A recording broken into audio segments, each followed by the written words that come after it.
Hey everyone! Look, if you've spent literally any time following tech or finance lately, you've definitely heard the buzzword blockchain. But today, we're totally bypassing the hype. We're going to break down the actual mechanics of this tech in a clear, straightforward explainer. So, what is blockchain really?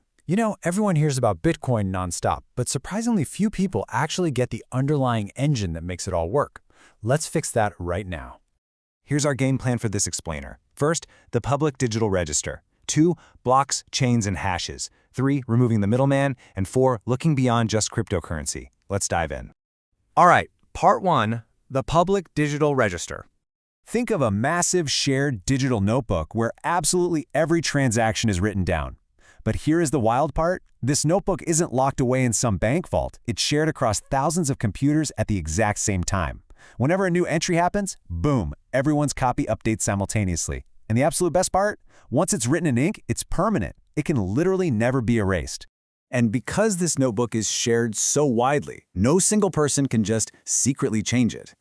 I mean, think about the security of that. If someone tries to hack their copy to, say, magically give themselves more money, the thousands of other computers just look at their own notebooks, realize the tampered copy doesn't match the group, and immediately reject it. The network naturally enforces the truth without needing a boss. Moving right along to part 2, blocks, chains, and hashes. Let's look at how this actually works. Let's look right under the hood. First, you have the block. Think of this as just a single page in that digital notebook we just talked about, containing a batch of transactions. Second, the chain. Every single block is mathematically glued to the previous one in perfect chronological order. And third, the hash. This is basically a unique, cryptographic fingerprint that perfectly identifies the exact data inside a block. Now, here's the absolute genius of it. If someone maliciously tries to change a transaction inside a block, that block's unique fingerprint, the hash, immediately changes. And if the hash changes, the whole chain breaks, because the very next block is literally looking for that original fingerprint.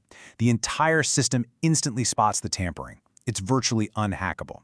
So, in real life, you send some crypto. That request is broadcast out, and then thousands of individual computers, which we call nodes, jump in to verify the math. Once they all agree your transaction is legit, the block is permanently added to the chain. Done, verified, forever. Which leads us perfectly into part 3, removing the middleman. Look at the traditional banking system. You've got a massive middleman acting as a gatekeeper. They have to approve your transfer, take their slice in fees, and honestly, it can take days for international transfers to settle. But with blockchain, it's direct, it's fast, the fees are generally way lower, and the verification is handled automatically by the network. We're essentially kicking centralized institutions completely out of the equation. It all comes down to this core philosophy. In blockchain, there's no bank, no middleman. The transaction happens directly, and no single institution is in control. It flips the whole power dynamic back to the users and the network itself. Finally, part 4, beyond just cryptocurrency. It's super easy to just think Bitcoin when you hear blockchain.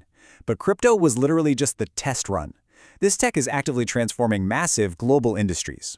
Supply chains are using it to perfectly trace your food from the farm direct to your table, guaranteeing it's authentic. Healthcare is using that unchangeable security to lock down private medical records so they can't be tampered with. Real estate is jumping in to create undeniable property records so ownership disputes become a thing of the past. The ability to trust data without a middleman, the implications are absolutely massive. Now that we've got a really solid foundation laid, up next we're going to tackle a fun follow-up. What exactly is Ethereum and how does it differ from Bitcoin? But before we wrap up, I want you to sit back and really think about this massive architectural shift. Which part of blockchain technology actually blew your mind the most today? Was it those unbreakable cryptographic hashes, the idea of totally firing the financial middlemen, or maybe the real-world stuff like securing medical records? Think on that for a bit. Thanks so much for hanging out with me for this explainer. Stay curious, and I'll catch you in the next one.